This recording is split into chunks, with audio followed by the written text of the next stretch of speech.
Hey everyone, this is Fran from the 5-Minute Modeler. Today we're going to revitalize the scenery in the South Grand Rapids area.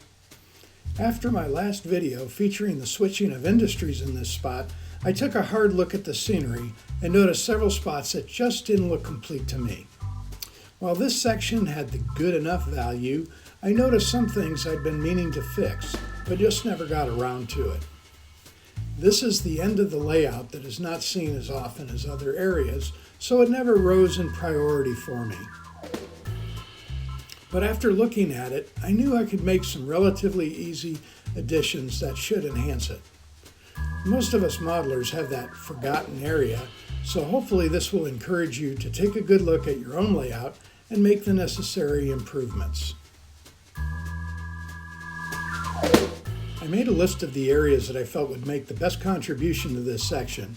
I'll be working on these in this video and the next video and show how I made these changes. You might see something in this that you would improve on that I haven't, so please drop a note in the comments and let me know. I wanted things that I could do in a relatively short period of time, maybe an hour or two at the most. So adding new structures and the like wasn't on the list. I also believe having wild green areas helps to increase the perceived size of the layout. You'll find that every set of scenes on my layout is filled with these separators. This helps the viewer know that the train is moving on to a different location. To start, I needed to remove all the loose items from the layout. I typically don't glue down my buildings, signs, vehicles, etc. So before cleaning, I needed to pick these items up.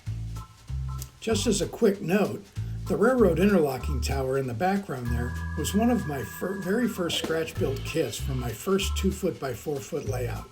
It's based on a plan from Model Railroader magazine of a Chesapeake and Ohio tower made out of cardboard, paper, and tape, with the exception of the ladder and railings. Being that it's around 40 years old, I'd say it's held up pretty well.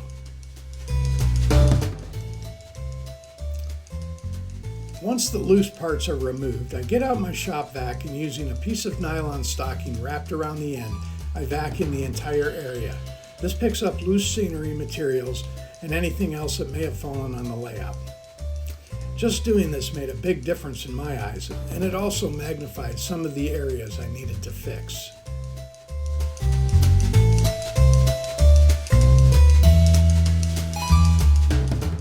I decided to tackle the easiest thing first, which was to re-glue the road guardrails back in.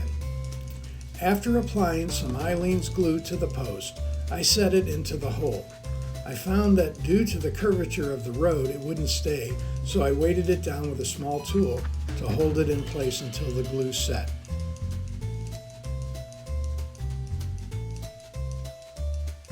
Okay, so now we're on a roll. We've got some momentum going. Next, I wanted to tackle the backdrop. I had used a photo of an actual road in Michigan trailing off in the distance.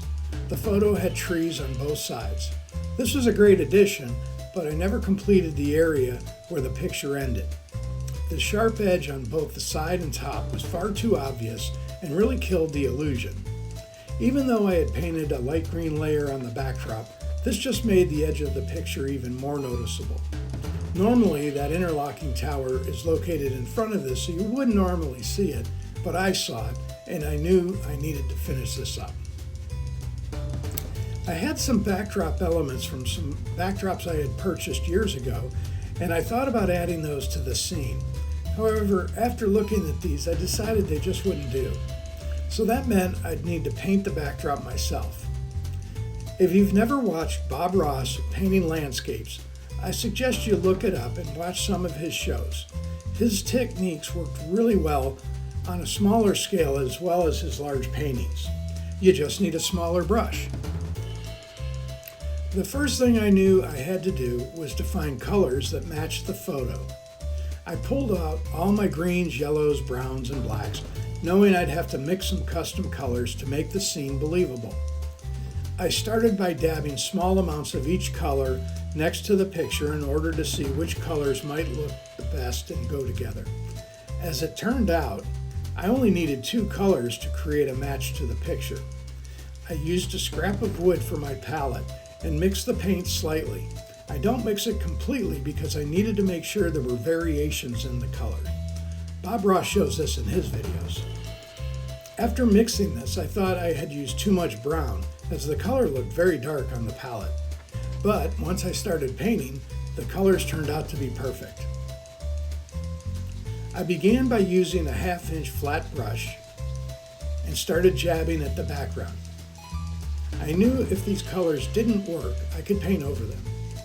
As I jabbed at the backdrop, I saw that multiple colors were appearing, both light and dark and everything in between. I purposely did not paint anything in the shape of a tree because if I did, it would detract from the front side of the layout. That, and I'm not an artist, so I probably couldn't paint one anyway.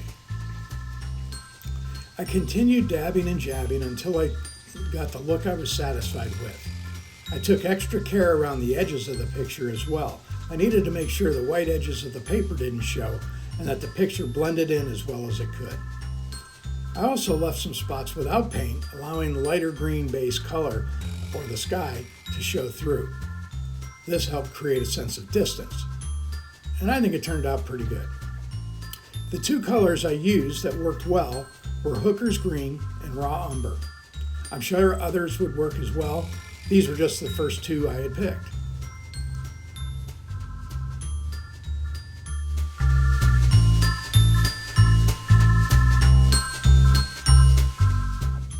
Next, I needed to enhance the green spaces.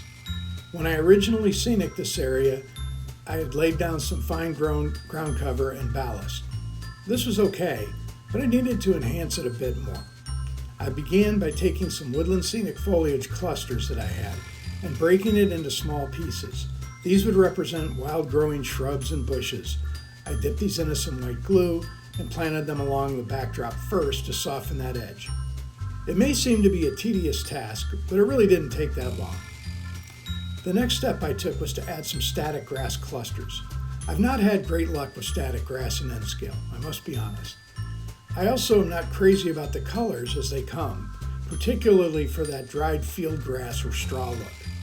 However, I saw in someone else's video on an HO layout, I think it might have been Boomer Dioramas, where he took clusters of static grass, dipped them in glue, then planted them on the layout. I varied my method a bit by painting the glue on the section, and then instead of using the static grass applicator, I painted clumps of 2mm and 4mm static grass.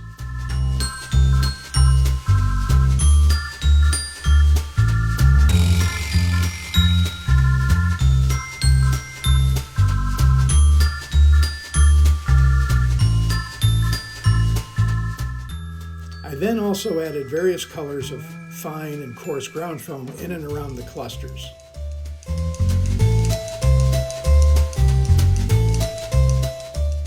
I'm still not crazy about the colors, so I may use another Boomer trick by airbrushing some unifying colors over the area to tie it all together. But it does look better than it did. So this all took about 3 hours to get this far. In the next video, I'll finish up with the road details, proper support for the Jennison Brothers sign, and airbrushing the scenery areas and other touch-up areas. But here's where we are so far, and thanks for watching.